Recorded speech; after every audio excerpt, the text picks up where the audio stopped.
Hey, I wanted to talk about an idea I had recently, and what it amounts to is a reverse taxation. We've all heard by now about these mortgages, whereby these vultures basically come along and scam people out of their homes, and the way they suck them into these scams is by telling them that they'll have money, they'll have income, and they can spend the money on their house. But they never tell people what happens eventually if you should outlive your newfound income from this reverse mortgage. And if they did, a lot of people would choose otherwise. So you understand that people can be scammed into doing a lot of things that just aren't beneficial to them in the long run. But this idea of reverse taxation amounts basically to this. We all hate taxes. That is, unless you're benefiting from the taxes. I think this is probably the best way to define an establishmentarian from an anti-establishmentarian. The status quo from the non-status quo. And you could probably lump those same people that benefit from taxes with the people that have something. Anybody that doesn't want to rock the boat and reverse the disparity that's been growing for decades upon decades is siding with the tax collectors, really, basically. If you have an interest in taxes because of your paycheck, your pension, or whatever it may be, then you guys are kind of colluding, all those that benefit. And the rich have to be lumped in there too, albeit they find loopholes to avoid paying taxes. They they like the system because they got rich in this current system. They have benefited from the growing disparity between haves and have-nots. This permanent underclass that's being built of tenants and landlords. Everybody wants to be a landlord.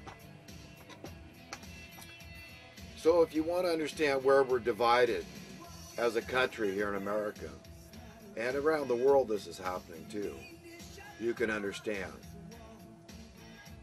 Haves and have-nots.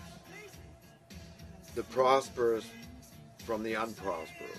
The successful from the unsuccessful. It's a very sad situation.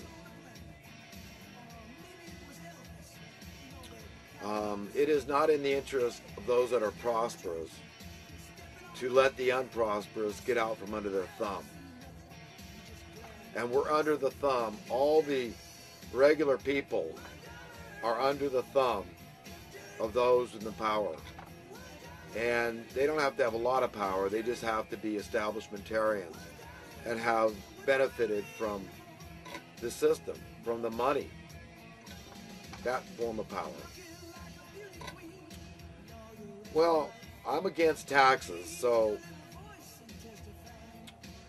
I say, what's the most fair? If we do a fair way to do this, if we do have to have taxes, who should be taxed first and foremost?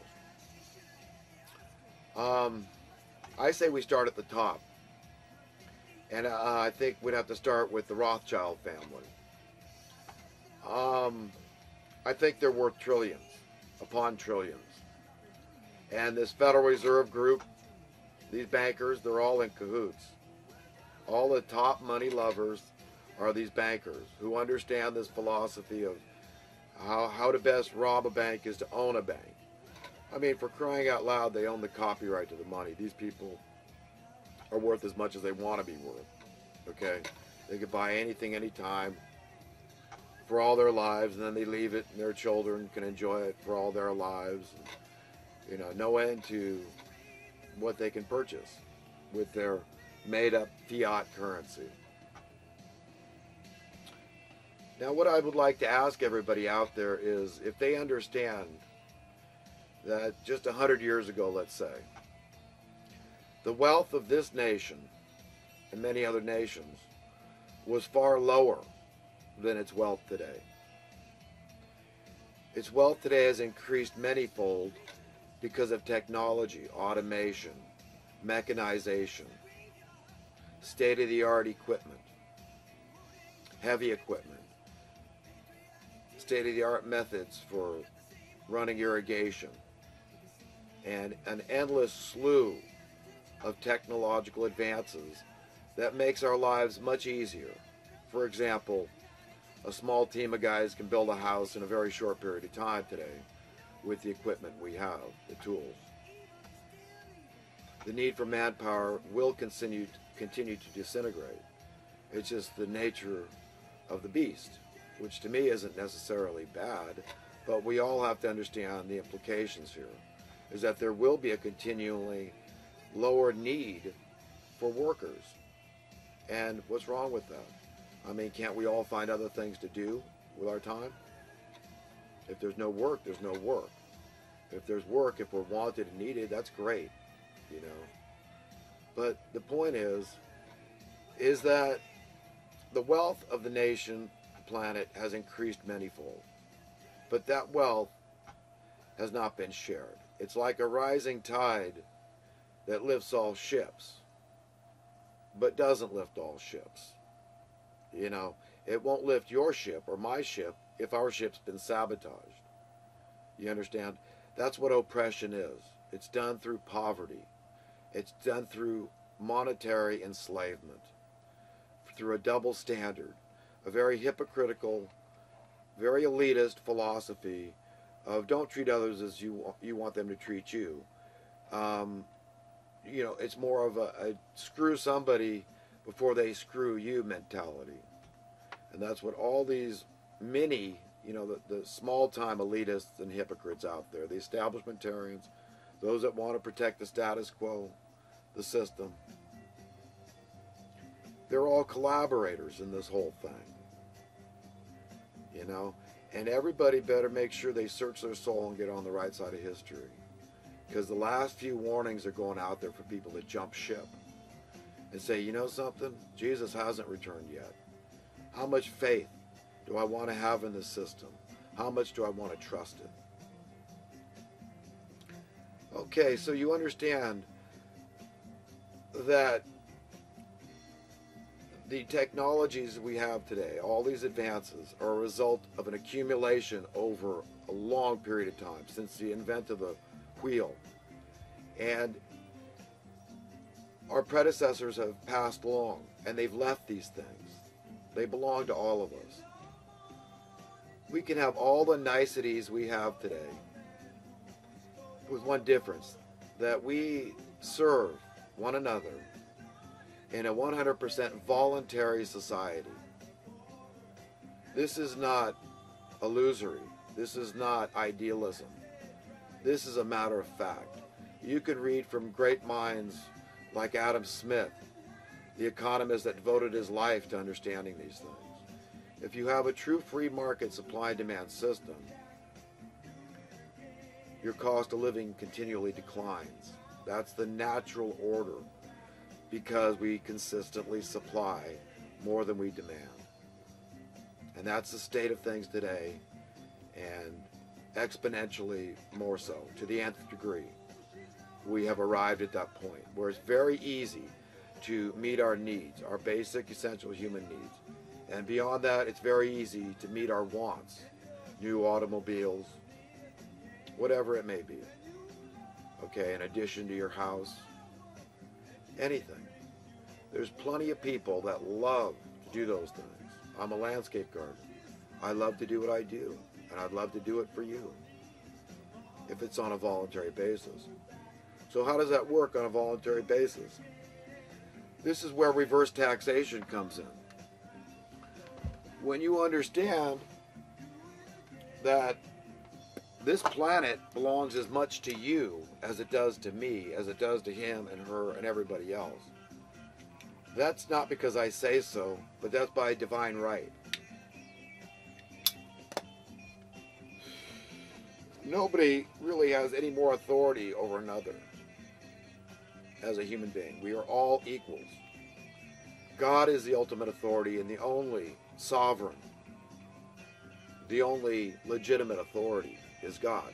And being that all humans are equal and God's children equally loved, none favored more than another, logically speaking, this planet belongs to everybody, you know? And that's just the way it is. So the reality is that we're all born rich. So essentially, shares in the planet could be handed to our mothers at our birth. In other words, we're all born wealthy. It's understood every human being is born very wealthy, and that they serve on a fully voluntary basis. And as we pass, we leave our inheritance behind. Okay? And as population grows, we're continually finding new resources. The wealth would continue to grow because the wealth is growing faster than the population. So the whole thing is a moot issue. Okay? The fact is that if you wanted to put it in dollars and cents, we're all born multi-billionaires. That's the reality.